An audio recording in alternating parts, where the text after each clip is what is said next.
9:06 here on 1010 WOLB on this Monday, August the 13th. 73 degrees right now. It's going to go as high as 82. Tonight, 68. And it's going to be a cloudy day. We have been discussing the fact that the Baltimore police officer was suspended with pay after the video shows him punching and tackling a man. Well, that was what was the case on Saturday. But as things went on, the Baltimore City police officer seen on the video beating and tackling a man in East Baltimore Saturday has resigned. His resignation was confirmed Sunday night in a statement from Baltimore City Police spokesman T.J. Smith. The officer involved in yesterday's incident is no longer with the Baltimore City Police Department. Interim Commissioner Tuckle has accepted his resignation. The second officer remains on administrative duties. This remains an active criminal investigation.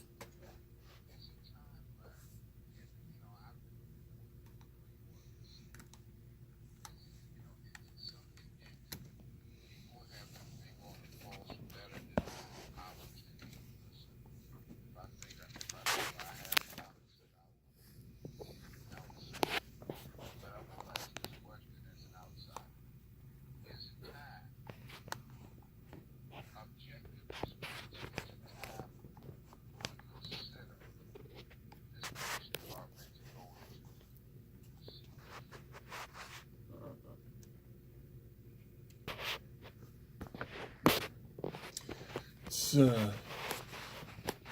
9:08 here on 1010. It's something that we can certainly put up for discussion. I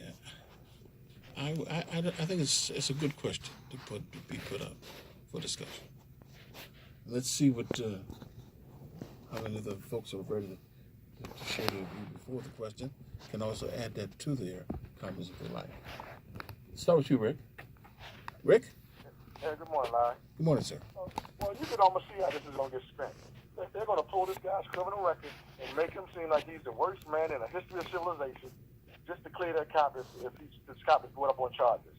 You know, that's how that's going to get spent, as it always does. You know, if they haven't already pulled his record already. So, you know, that's basically what I had to say. Yes, sir. Well, one thing should have nothing to do with the other, though. I mean, he wasn't committing a crime.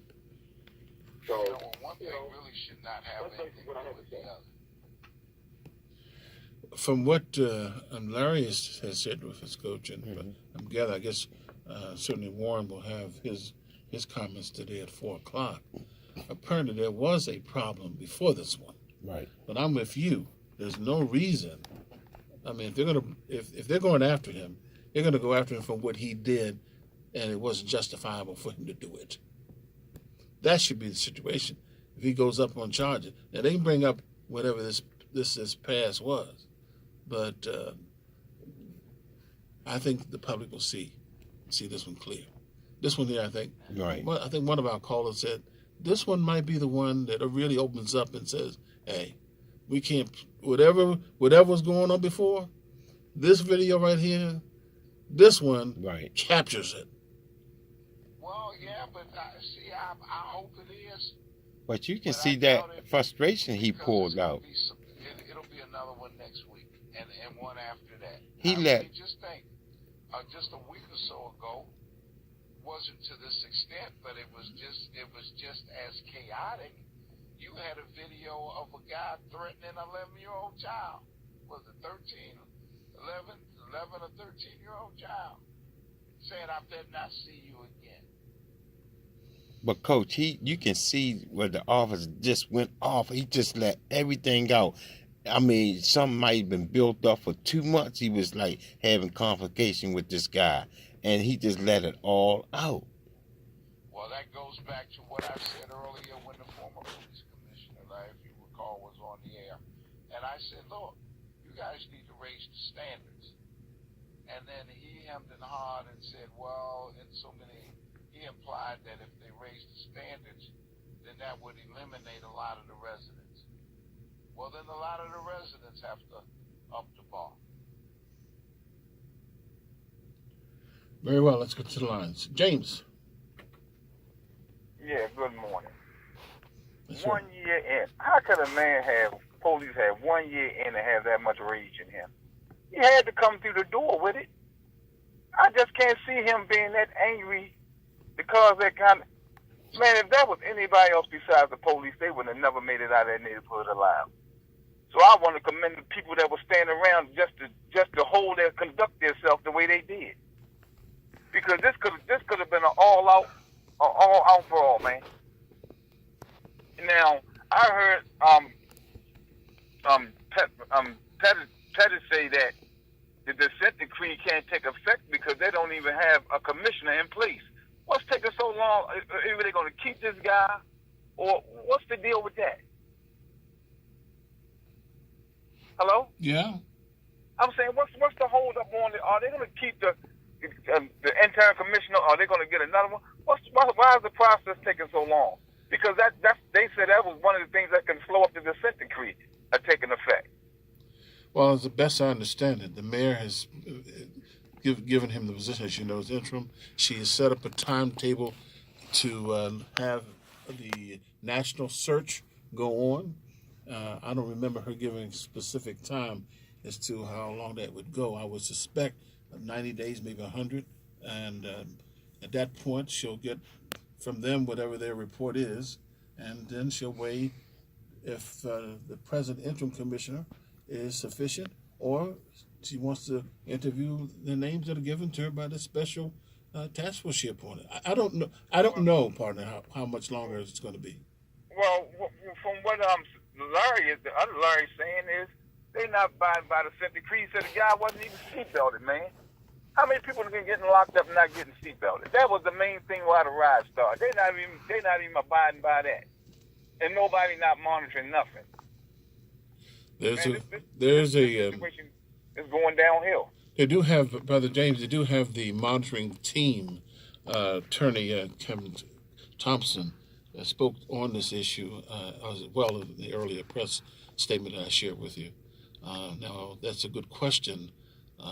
If they have asked, and that's a question we can put to Attorney Thompson, if his monitoring team has been asking the question about police and how they've been putting the folks into the vans. Good question to be asked. We will. It's 14 after 9. Let's ask for Daphne. Good morning. We truly have a policing problem, not only in Baltimore, but in America, period. But as I look at that video, first I was mad, and then I thought about the young man who they beat on, and I looked at the age of the police officer who did that act. That's not a policing issue. We have a people issue. Our black young men are in so much trouble. We got to work on this mental illness because they taking them to wherever they go. They working at the bank, they angry. They working at the supermarket, they're angry. They're angry everywhere. I don't look at that one right there. I know we have a policing issue, but we need to look at those two young men and age them, and we got to get some stuff figured out for the future, how we want to correct this angerness in these young black men. That police was off the chain. He took everything that was going on wrong with him out on that young man, and they all part of post-traumatic stress. Well, let me ask you this, though. And I understand what you're saying respectfully, but if that had been a white police officer, would you have said the same thing? I would, because they all under the same culture. They all under the same culture, same age group, all of them. If it had been an older white police officer, I would have yelled out racism or something like that. But these ones are doing it. They all the same age. They all are that bad culture that these children are under. That's just what they think is okay. I think it's a police issue. I understand what you're saying, but I still think it's a police issue, and I think the culture needs to change, and I think the criteria of becoming a police officer in Baltimore City needs to change. Yes, but if the culture is bad, and that's all we want to hire. And that means they not smoking marijuana, they not high, so they can pass agility tests. But they have all of them are under post-traumatic stress. The anger, we can't deny what we see every day in these young black men in their faces. We can't deny what we see. And they just passed the agility test. That's it. That was it. We have a few to pick from. That's what we got to change. There's a very few to pick from who not under some type of mental illness or post-traumatic stress living in the Baltimore period. The counties, everywhere. It's hitting in the counties, but it's everywhere. We have a people problem. We got to get it fixed. I agree with that. We have to get it fixed. My heart goes out to both the police officers who did it and the young man who had to receive it, because they all in some kind of pain. We want to address the issue. We got to start speaking positive to some of these situations so we can make a change. Everybody is so angry, and so am I, because that could have been my son. But we got to look way beyond the incident and say, how are we going to get ourselves out of this? Yes. Whew. It's 17 after 9. Let's hear from David. David? Hey, good morning, Larry. Morning. Good morning, Coach. Good morning, Larry Wallace. Hey. David Anthony Wiggins. And it's a training problem. It's a policing problem. In the Maryland, there is no law or statute that defines the use of force. And that was an improper use of force. And, you know, we have to train them better. But when you profile an entire community, when their policies and procedures and practices, which is why we went to the Justice Department to get that consent decree, because of the policies and practices, until they change those policies and practices, which are unconstitutional, particularly the racial profiling of young black men, for just standing on the corner sweeping the street. You want the streets clean? I don't know. Something's wrong with this picture. Larry, that consent decree, they have monitors, but they went against what even the Justice Department wanted. What? No one who took place in the investigations is on that consent decree monitoring team. None of the people who were affected by the policies and practices are on that monitoring team. And I know that personally because I took place in the investigations. I'm the only person whose complaint went to the criminal division. Of all the people interviewed, I had the only criminal complaint against the police department.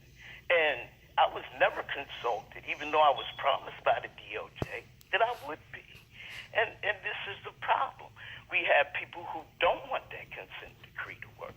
We have people who don't want to change the way things are going in the city. They want to keep it like it is. Bat said that the Justice Department needed to come here, that they had some 1950 racist policies in place. Bat said that. And people just ignored him when he said it, but it's true. You know, what can we do? What can we do, Larry? What do you propose? I'm running for sheriff. I could ask the people to vote for me, and we can change this. You could have a sheriff investigate. He can ask the government to put the police department in receivership if that is what the people want. He could do what Bilal Ali asked for, and have them disbanded, and have the sheriff's department take over policing the city. That's his duty. But where's John Anderson? Nobody knows. So what can we do, Larry? I'm just as anxious to hear from you and others as to what's proposed. And then after that, all the proposals are on the air. Find out what the folks of the city want. I don't sense a groundswell in any direction, but I do know people are saying they're tired of how it is and they want to see something done. If this consent decree is going to come up with some answers, Brother David, I've had conversations with the mayor. I've asked Kathy, what do you want? She doesn't even know what